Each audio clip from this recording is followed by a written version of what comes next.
George Best, perhaps the greatest footballer of his or any other generation, passed away quietly today with his family at his bedside. Nos anos 60, George Best explodiu nos gramados e deu o chute inicial de uma nova era glamurosa no futebol. Ele levantava as pessoas, ele não pode ter feito isso, ele fez mesmo, inacreditável. Com visual de modelo, inteligência afiada e charme irlandês, George Best tornou-se o primeiro superastro do futebol. Best's attitudes are not those of an athlete, but of a pop star. The same can be said of his salary. Mais tarde, George diria ironicamente: eu gasto muito dinheiro com bebida, mulheres e carros rápidos. O resto eu desperdiço. Mas, na verdade, o álcool cobraria um preço muito alto a George. I like getting drunk. I love it. Todo mundo sabia o fim. Uma batida de carro horrível ia acontecer. O alcoolismo assolaria George por toda a sua vida. Aquele demônio da bebida dentro dele literalmente dominou ele. Há mais de 10 anos, em 25 de novembro de 2005, George Best, um dos maiores futebolistas britânicos, morreu. Ele tinha 59 anos. His was a life of bright talents darkened by drink. George Best travou uma batalha bem pública contra a bebida. O álcool, sem dúvida, teve um efeito dramático na saúde dele. Mas no fim, foi a bebida que tirou sua vida? Autópsia de famosos. George Best.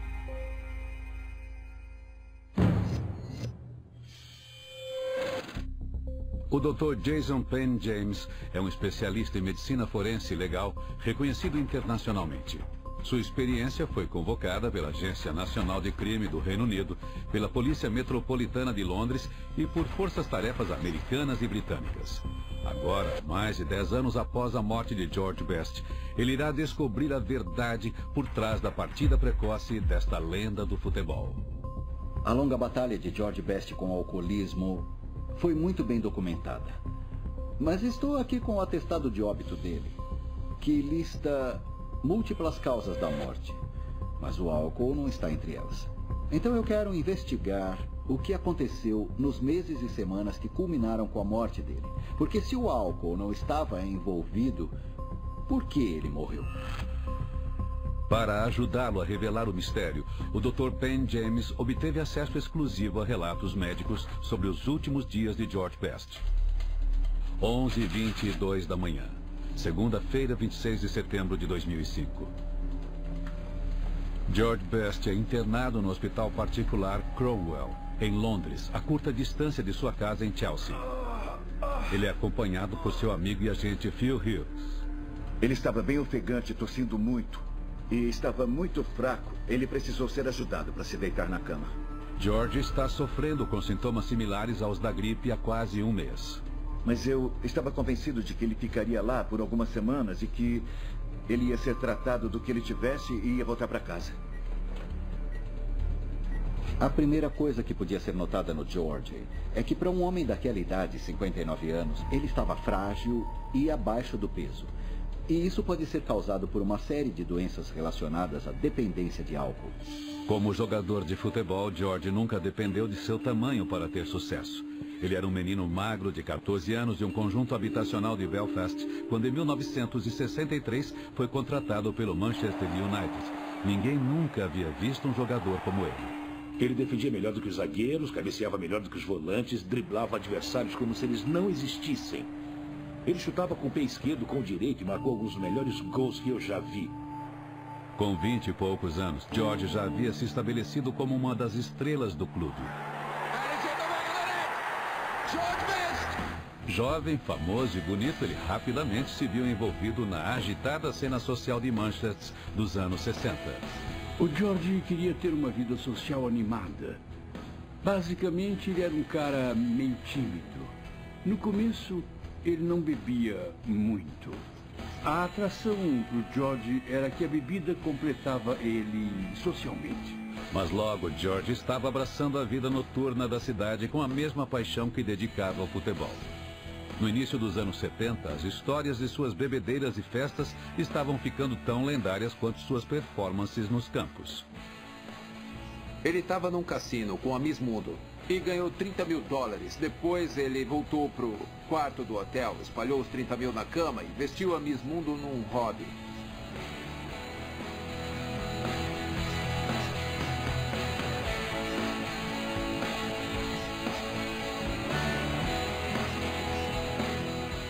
O Pad, que era o garçom, entrou, olhou para Miss Mundo na cama de hobby, viu os 30 mil, virou para o meu pai e falou: George, onde é que tudo deu errado? E já estava começando a dar errado para George. Seu gosto por bebidas e mulheres o levava a perder vários treinos e o deixava em rota de colisão com a gerência do time de futebol. Seria o início do fim de sua carreira no Manchester United. O George começou a beber com 20 e poucos anos. Era uma coisa que ele gostava de fazer socialmente. Eu acho que dava confiança para ele se encaixar entre outras pessoas porque ele era tímido. Mas eu acho que no caso do George, ele chegou a um ponto em que ele acreditava que precisava. A bebida virou uma muleta social. E eu me pergunto se isso foi o começo da dependência de álcool. 12:10, segunda-feira, 26 de setembro de 2005. O professor Roger Williams e o Dr. Akil Alissa chegam para examinar George.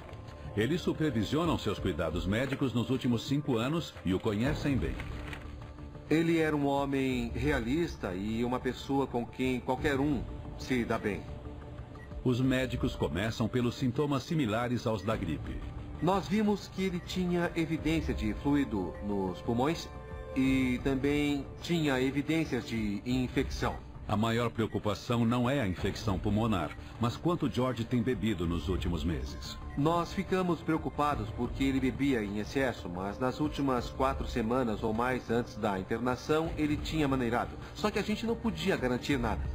Para descobrir mais, o Dr. Alissa pede exames de sangue. Os resultados mostraram que o George tinha um nível alarmante da enzima gama-GT no sangue. E isso confirma que nas últimas semanas ele tinha bebido bastante. Isso por si só não põe a vida em risco, mas parar de beber de repente quando se está no hospital é perigoso. E isso por causa do risco de desenvolvimento da síndrome de abstinência de álcool. Quando George estava bebendo, o álcool tinha um efeito direto no cérebro dele, alterando as mensagens químicas no sistema nervoso central, que controla as funções e os movimentos do corpo. É por isso que depois de beber, o George podia falar com dificuldade, tropeçar e até cair. Mas depois de um período de abuso de bebida crônico, o cérebro do George estava adaptado à presença do álcool. Quando o George parou de beber abruptamente, os efeitos depressores do álcool desapareceram e o cérebro ficou super agitado. E isso deixou George com um risco muito real de tremores, convulsões, delírios e até de morte repentina. George recebe clordiazepóxido, um sedativo que os médicos esperam que possa protegê-lo dos efeitos da abstinência de álcool. Também prescrevem antibióticos para infecção nos pulmões e vitaminas para perda de peso. Na hora, colocaram ele no soro para tentar deixá-lo melhor. Eles ficaram preocupados, porque ele era obviamente um homem doente. Mas eu realmente acreditava que ele ia se recuperar de novo. Mas George Best não sairá do hospital com vida. A grande questão para mim é muito simples. Ele acabou morrendo porque o corpo dele não podia ficar sem álcool? 10 da manhã, terça-feira, 27 de setembro de 2005. Após passar a noite no hospital, George continua fraco e acamado. Poucas pessoas sabem que o astro do futebol está hospitalizado e seu agente Phil Hughes quer manter a situação deste jeito. A imprensa era um pesadelo, costumava segui-lo em todo lugar e sabia que ia conseguir alguma coisa com o George. A gente não queria que o mundo soubesse que o George tinha voltado para o hospital por causa da bebida. George e seu hábito de beber geraram manchetes por décadas. E em Belfast, isso provocou um terrível impacto em sua mãe, Anne.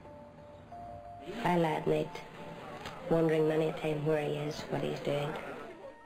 No começo dos anos 70, quando as bebedeiras de George começaram a afetar seu futebol, sua mãe teve dificuldade para lidar com o dilúvio de comentários negativos que surgiram. Anne nunca havia bebido, mas também passou a buscar refúgio no álcool. A fama do meu pai colocou muita pressão na Anne. Eu acho que ela começou a beber tanto porque talvez não soubesse lidar com a fama que o meu pai trouxe. Então, em 1973, George chocou o mundo esportivo ao anunciar repentinamente que estava deixando o Manchester United, seu time há mais de 10 anos. George Best, are you definitely quitting football? Yes, definitely, yeah. I made a decision and that's it, yeah. Os fãs ficaram bravos com o George porque queriam que ele continuasse jogando. Eu acho que ficaram com raiva por ele estar jogando tudo fora. Em Belfast, a pressão sobre Anne, a mãe de George, ficou insuportável. Ela não aguentava o público criticando o filho dela e acabou virando uma alcoólatra. Em outubro de 1978, como consequência de seu hábito, Anne Best sofreu um ataque cardíaco e morreu. Ela tinha 55 anos. Sua morte deixou George desolado. E, infelizmente, o George só tinha um jeito de superar o luto, e era beber. Então, tudo que ele fazia para tentar superar a morte da mãe era beber cada vez mais. E isso só piorou o problema dele com o álcool.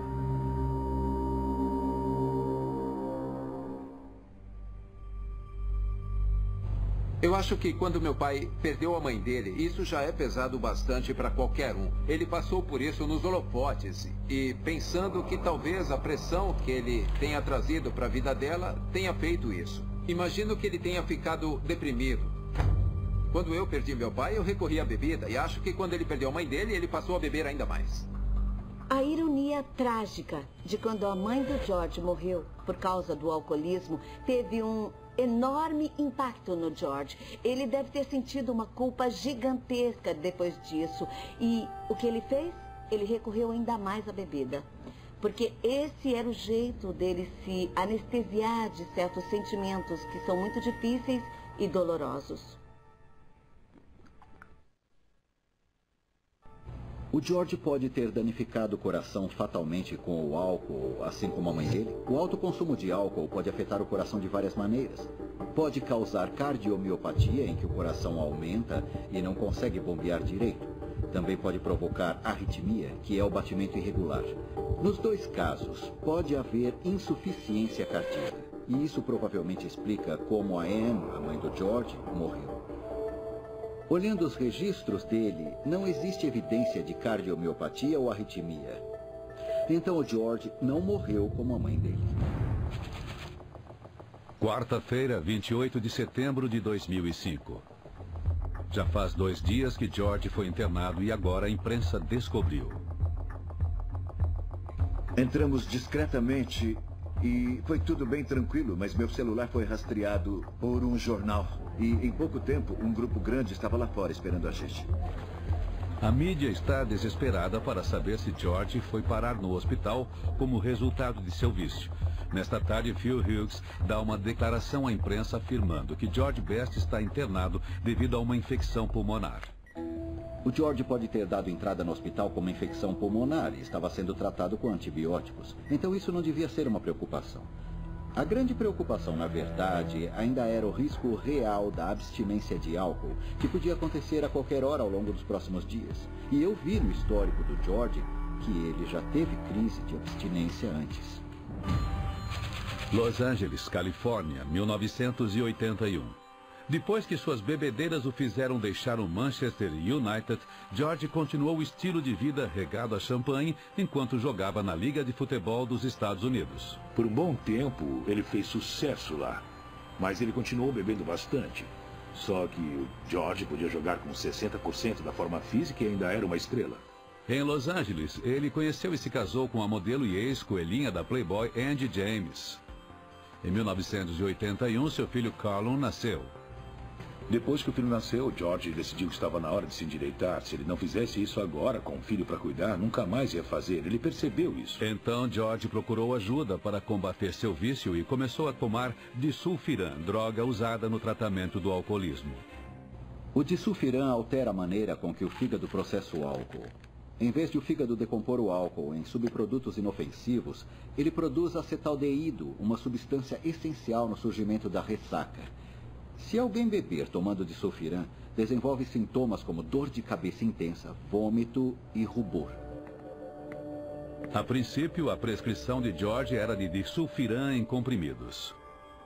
O George tomou os comprimidos por um tempo, mas a falta de força de vontade era tão grande que ele decidia tomar um drink e deixava de tomar o comprimido. Então, ele voltou a beber.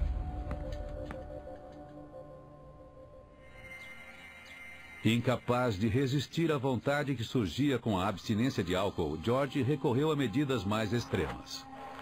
O único jeito de resolver isso foi implantar o comprimido na barriga dele. Os implantes de disulfiram forçaram George a parar de beber por vários meses, mas apesar de ele ter passado pelo estágio de abstinência, não conseguia superar seu vício. Estavam tentando ajudar ele com o medicamento e lidar com a dependência física, mas era preciso lidar com os fatores psicológicos subjacentes e o George não estava pronto para isso, ele fugia disso. 2 semanas de reabilitação não conseguiram ajudar George a vencer o vício e quando os implantes de disulfiram acabavam, ele tinha recaídas. Eu me lembro de ter lido uma frase do livro dele dizendo que, quando eu nasci, ele não conseguiu parar de beber. Eu sabia que ele não conseguiria parar de fazer isso, porque se ter um filho não foi motivo suficiente. O vício de George provocou o fim de seu primeiro casamento. Enquanto Colin ficou em Los Angeles com sua mãe, George voltou para o Reino Unido. Sua carreira como jogador chegava ao fim, mas seus problemas com a bebida não. George Best was found to have 3 times the legal limit of alcohol in his blood. When arrested, he got abusive and punched a policeman in the eye. Nos anos 80, o George ficou mais famoso pelas suas atividades no bar do que um dia ele foi no campo de futebol. Em 1984, ele foi preso por dirigir bêbado. No início dos anos 90, o alcoolismo de George havia se tornado parte de sua personalidade pública. Did you ever think, when you were knocking a ball about in Belfast, did you ever think one day you'd be famous in every pub in Britain? Mas apesar de sua reputação como bêbado, George ainda era capaz de usar seu charme. Em 1994, Alex Percy, uma comissária de bordo 26 anos mais nova, caiu sob seus encantos. Ele era charmoso, muito bonito, de olhos azuis. E ele era um cara muito simples, legal, gentil e engraçado. Os dois se casaram no ano seguinte e Alex logo veria como o vício de George já estava profundamente arraigado. A polêmica, sempre presente na vida das celebridades. Não as abandonou nem na hora da despedida. Uma autópsia pode dizer como eles morreram, mas também diz muito sobre como foram suas vidas. Autópsia de Famosos, episódio inédito, segunda às 10h20 da noite, no especial Segundas de Investigação do Discovery.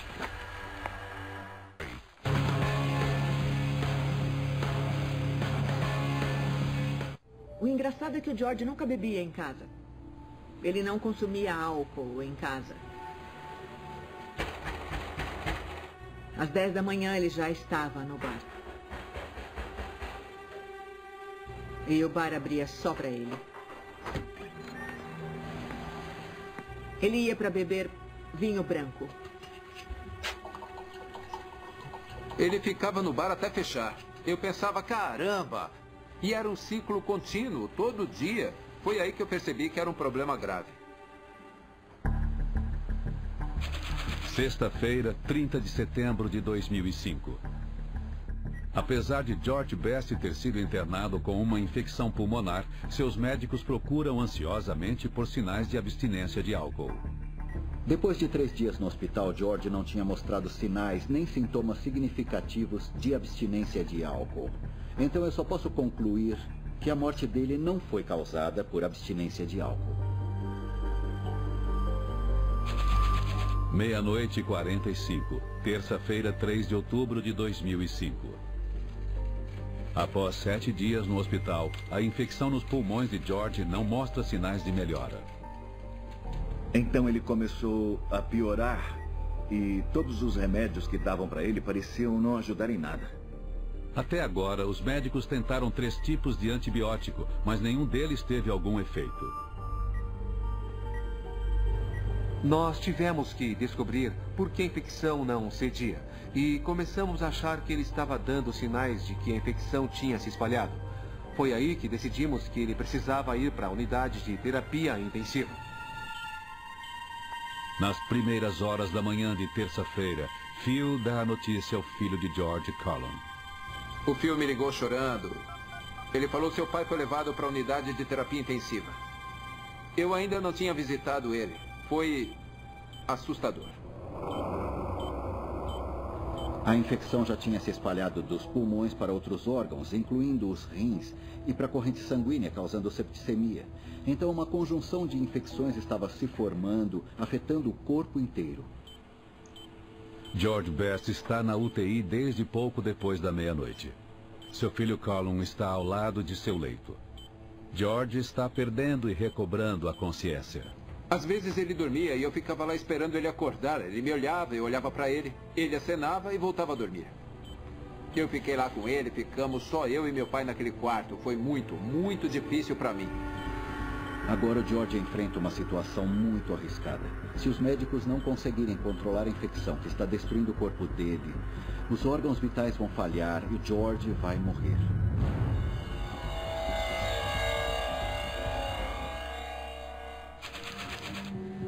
Quarta-feira, 12 de outubro de 2005. Eu vou perguntar agora. George repentinamente surpreende os médicos. Ele está se sentando e conversando com seu filho Colin. Foi importante? Eu fiquei lá com ele ainda na cama do hospital e falava: Best, não se preocupa, isso aqui tem cura. Me arranja umas balas de goma. E eu falei: balas de goma? Sério? Então voltamos logo com mais informações. O George estava se sentindo melhor porque os médicos conseguiram controlar a infecção com uma combinação complexa de drogas, incluindo medicamentos antifúngicos e antibióticos. Com as drogas aparentemente mantendo a infecção sob controle, Colin passa os 10 dias seguintes com seu pai, assistindo por horas ao programa de quiz preferido de George. Eu só queria estar lá. Eu tinha 24 anos e me sentia uma criancinha. Eu parecia uma criancinha que só queria ficar com o pai. Mas os médicos de George começam a achar que as drogas não derrotaram a infecção. E em 22 de outubro, George sofre um revés que ameaça sua vida. Ele desenvolve uma grave hemorragia interna. Ele foi diagnosticado com uma condição chamada coagulopatia, que quer dizer que o sangue dele não coagulava direito. E isso pode ser um sinal de uma lesão grave no fígado. Além de produzir as proteínas que fazem o sangue coagular, o fígado cumpre outras 500 funções vitais, incluindo processar substâncias tóxicas como o álcool. Mas o álcool em excesso pode sobrecarregar o fígado e no final levá-lo à falência. Eu vi no histórico dele que no passado a função hepática do George já foi muito pior. E eu também percebi que ele teve sintomas potencialmente fatais, mas acabou sobrevivendo.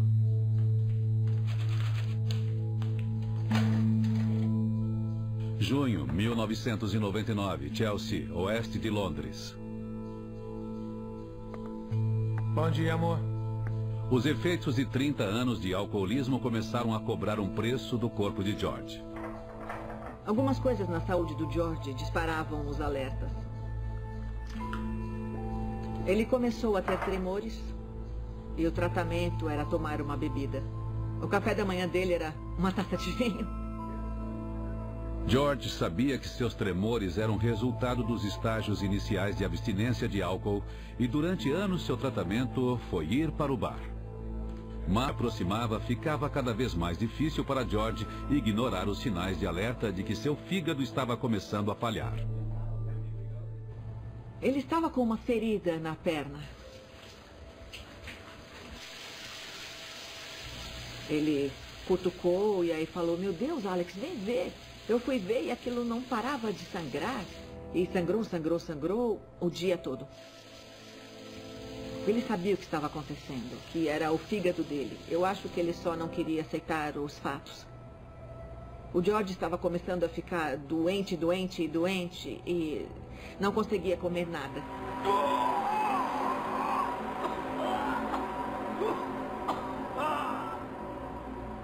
Eu me lembro que ele vomitou sangue.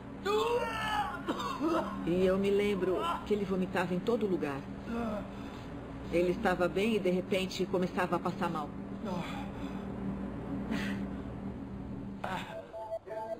Mas nem isso foi o bastante para impedi-lo de voltar para o bar. O George virou a definição do alcoólatra crônico. Ele perdeu totalmente o controle. Ele era escravo das suas vontades. Era uma pessoa que estava fazendo uma coisa compulsivamente que, na verdade, o estava matando. Abril de 2000, Chelsea, oeste de Londres. O fígado de George não aguenta mais suas bebedeiras constantes. Ele estava com tanta dor que não conseguia dobrar o corpo para pôr as meias. Foi horrível. E no fim, ele ficou rolando na cama, agonizando. Eu pensei que não podia ficar só assistindo aquilo acontecer. Então eu liguei para a emergência. George foi levado às pressas para o pronto-socorro. Após exames, ele foi encaminhado ao hospital particular Cromwell para se consultar com o hepatologista Roger Williams. Ele falou a George que sua maior esperança de sobrevivência seria um transplante de fígado. Pela primeira vez em décadas, George não podia passar os dias no bar. Tudo o que podia fazer era esperar um fígado compatível para ser doado. Era como esperar um bebê nascer. Podia ser qualquer dia, qualquer hora, enfim, em 2 semanas, 3 semanas, 3 meses. A gente sempre ficava esperando o pager tocar. Finalmente, depois de 2 anos e meio, George recebeu o chamado que esperava. E em 30 de julho de 2002, ele acordou de uma cirurgia de 9 horas com um fígado novo e aparentemente como um novo homem. Eu me lembro que quando ele acordou, ele falou: filho, me desculpa, as coisas vão mudar agora. E eu me lembro que na hora eu fiquei muito animado. Ele estava com o fígado novo, teria uma nova chance. Mas em 2005, o novo fígado mostra sinais de falência. Por que estava falhando? Ele foi transplantado 3 anos antes. É possível que o George tenha destruído o fígado novo do mesmo jeito que acabou com o fígado antigo pelo consumo excessivo de álcool? Corfu, Grécia, 2002. George estava se recuperando de seu transplante de fígado e convidou seu filho Colin para se juntar às suas férias. Eu estava esperando passar um tempo e dividir essas emoções com meu pai. E queria que ele ficasse feliz por dividir isso comigo. A gente estava lá, fazia 2 ou 3 dias e tudo naquela situação era lindo. Meu pai estava sóbrio, estava tudo bem. Eu me lembro de descer as escadas e dar uma olhada pela porta da cozinha. Eu vi meu pai passando pela porta e fechando. Então eu entrei na cozinha pelo outro lado. Quando olhei, vi uma garrafa de vinho. E a garrafa de vinho estava aberta. E eu pensei comigo mesmo: ah, meu Deus, ele está bebendo de novo. E daí eu fiquei arrasado. Logo, beber se tornou novamente o aspecto mais importante na vida de George. Seu vício quase levou seu casamento ao limite. Mais uma palavra, eu jogo em você. Eu fiquei louca com ele. Eu vou te bater. E eu falei: você tem que dar um jeito de cuidar de si mesmo. Eu não vou ficar aqui vendo você se matar. No fundo, eu sabia que ele ia continuar bebendo depois do transplante. No bar, não faltavam pessoas que ainda queriam pagar uma bebida a George Best. Até hoje as pessoas querem me pagar bebida porque eu sou filho do George, então eu tenho noção de quantas pessoas queriam tomar uma bebida com George Best. Meu pai deve ter bebido bastante, porque eu já conheci muita gente que falou que tomou alguma coisa com ele. Alex tentou tudo o que podia para evitar que George destruísse seu fígado novo. Eu fui até o bar várias vezes para tentar tirar ele de lá. Eu falei com todos os donos de bares da região, pedindo: por favor, não sirva o George, não percebe que está matando ele? E eu fiquei muito, muito cansada no final. A gente não se dava mais bem, eu estava ficando muito frustrada. Eu estava vendo uma pessoa se matar na minha frente e ninguém fazia nada a respeito. Finalmente, Alex não aguentou mais e o casal se divorciou em 2004. 9 da noite, 17 de novembro de 2005. Nas últimas 3 semanas e meia, George Best permaneceu em estado crítico, perdendo e recobrando a consciência. Eu me lembro de entrar na UTI, e era à noite, acho que umas 9 da noite. Meu pai estava lá, deitado na cama. Eu me lembro que ele olhou e falou, "Ei, Best." Eu perguntei o quê? Ele falou, "Deram uma festa aqui ontem."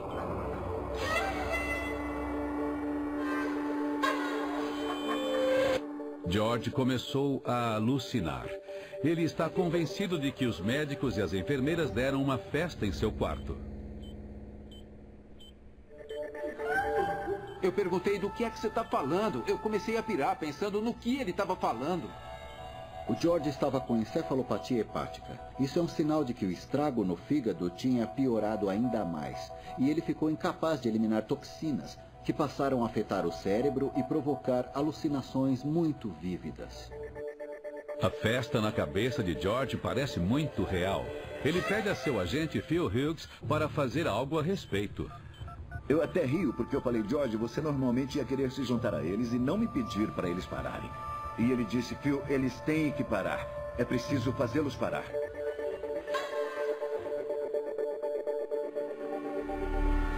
Aí eu saí do quarto, voltei 5 minutos depois e falei, "Eles foram embora." Ele agradeceu.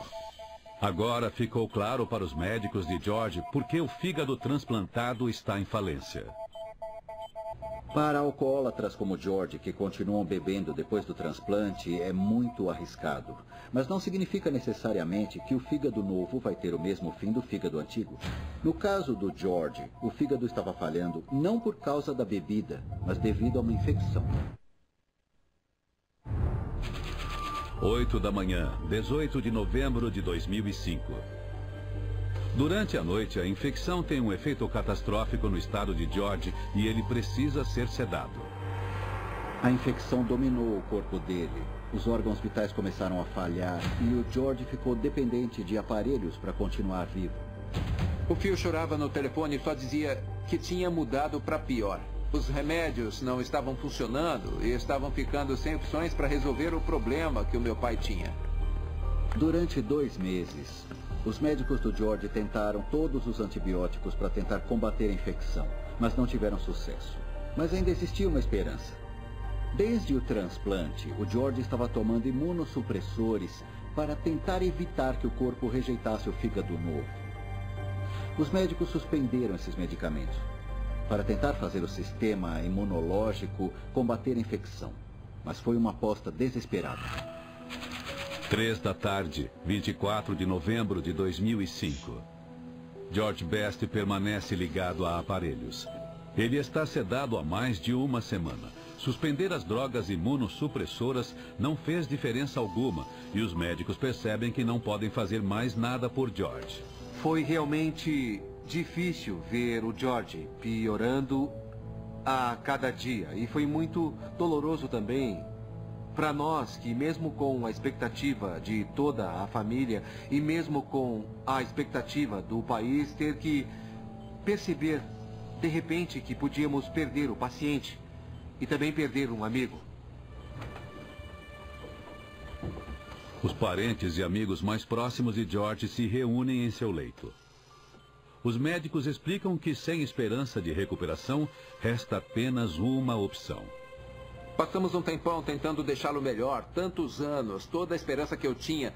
E tudo acabou naquele minuto com os médicos dizendo, "Não podemos fazer mais nada. É o fim da linha." Às 7h55 da noite, os aparelhos foram desligados. Depois que os aparelhos foram desligados e já estando sedado para ficar mais confortável, em questão de horas, o George morreu. Eu ainda não queria aceitar os fatos. Tinha jeito. Meu pai sempre se safava. Mas eu olhava para ele com aqueles bipes, os tubos, o soro e tudo mais, e era extremamente triste. Eu me lembro do Dr. Akil checando o batimento cardíaco do George e falando, "É isso. Chegou a hora."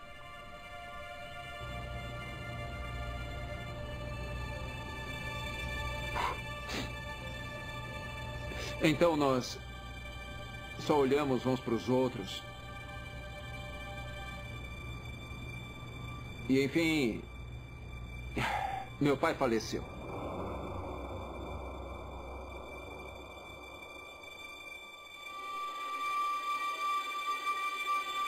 Aquilo foi muito triste, foi difícil.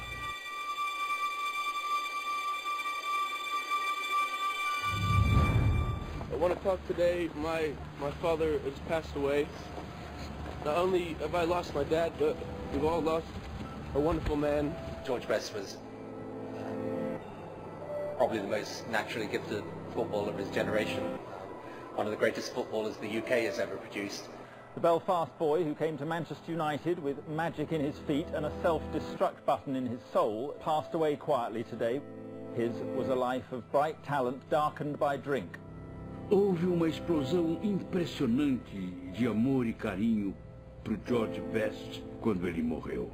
As pessoas sentiram muito por ele porque era uma doença, um vício que ele não podia evitar. Quando ele começou a beber de novo depois do transplante de fígado, pensaram que triste, ele teve 2 chances e acabou com as 2. Na época, houve um consenso de que George Best havia morrido por ter bebido após seu transplante de fígado, o que não condiz com seu atestado de óbito. E o Dr. Jason Penn James está tentando descobrir exatamente como a lenda do futebol morreu. Não há dúvida, olhando para o histórico médico, que o álcool teve um impacto dramático na saúde de George Best durante a vida dele. Ainda assim, não houve menção a isso no atestado de óbito. Eu estou vendo entre as várias causas da morte, pneumonia, septicemia, falência de múltiplos órgãos, tudo relacionado à infecção pulmonar com a qual ele foi internado no hospital. A questão que me intriga é por que uma simples infecção pulmonar teve consequências tão catastróficas para o George. Será possível que há mais de 10 anos o público e a mídia estejam enganados e que George Best não tenha morrido em decorrência do alcoolismo?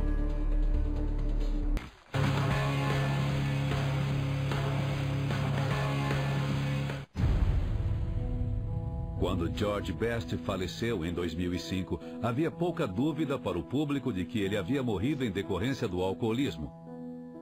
Mas isso não diminuiu as demonstrações de amor e respeito que se seguiram quando seu cortejo saiu da casa de sua infância no leste de Belfast. O funeral dele foi um momento de orgulho, foi uma despedida incrível. Eu me lembro das ruas cheias de gente e de pensar, nossa, tudo isso é para o meu pai. Eu me pergunto se ele tinha ideia do impacto que teve na vida das pessoas. 100.000 pessoas saíram às ruas para assistir ao cortejo fúnebre chegar até Stormont, sede do governo da Irlanda do Norte. O funeral foi uma coisa incrível. O povo da Irlanda, o governo irlandês, que despedida eles deram para o George. Foi uma coisa digna de um rei. George foi sepultado no cemitério Roselaw, em um túmulo ao lado do de sua mãe Anne. Apesar do vício de uma vida inteira, o atestado de óbito de George Best não faz referência a alcoolismo. Agora, o Dr. Penn James acredita ter descoberto o mistério por trás da morte de George. Quando George deu entrada no hospital em 26 de setembro, foi diagnosticado com uma infecção pulmonar. Apesar dos vários antibióticos que os médicos tentaram, eles não conseguiram controlar a infecção. Quando George foi para a terapia intensiva em 3 de outubro, a infecção pulmonar tinha piorado e virado pneumonia, e a infecção chegou ao sangue dele, causando septicemia. Essas 2 causas estão no atestado de óbito. Eu quero entender como isso aconteceu. Eu estou vendo aqui no atestado de óbito que ele também cita imunossupressão após transplante de fígado. E isso ajuda a esclarecer o que realmente aconteceu e como George Best morreu de uma infecção pulmonar. Desde seu transplante de fígado em 2002, George precisava tomar drogas imunossupressoras diariamente para impedir que o corpo rejeitasse o novo órgão. O Dr. Penn James acredita que estes medicamentos desempenharam um papel importante na morte de George Best. George falou para os médicos que nos meses anteriores à internação estava bebendo bastante. O álcool pode ter prejudicado o discernimento dele e ele exagerou na dose do remédio imunossupressor. Além disso, como ele estava bebendo em excesso, não estava comendo ou dormindo direito. E a combinação desses fatores teve um efeito devastador no sistema imunológico do George.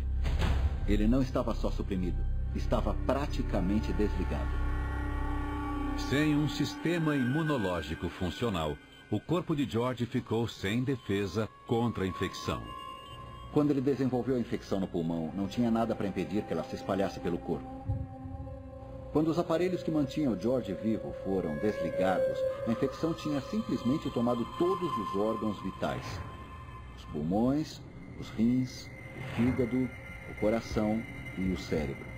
Nenhum deles conseguia realizar suas funções individuais necessárias para manter a vida. É por isso que falência de múltiplos órgãos está no atestado de óbito dele. Após ter examinado as evidências, o Dr. Penn James está convencido de que o álcool teve papel importante na morte de George Best. Se o George não fosse alcoólatra, não teria desenvolvido falência hepática e não teria precisado de um transplante de fígado. E toda essa sequência de eventos que acabamos de ver não teria acontecido. Por último, a lição que podemos aprender com a morte trágica de George Best é que alcoolismo não é uma fraqueza. É uma doença. E mesmo com os melhores tratamentos e apoio do mundo, ela ainda pode tirar uma vida.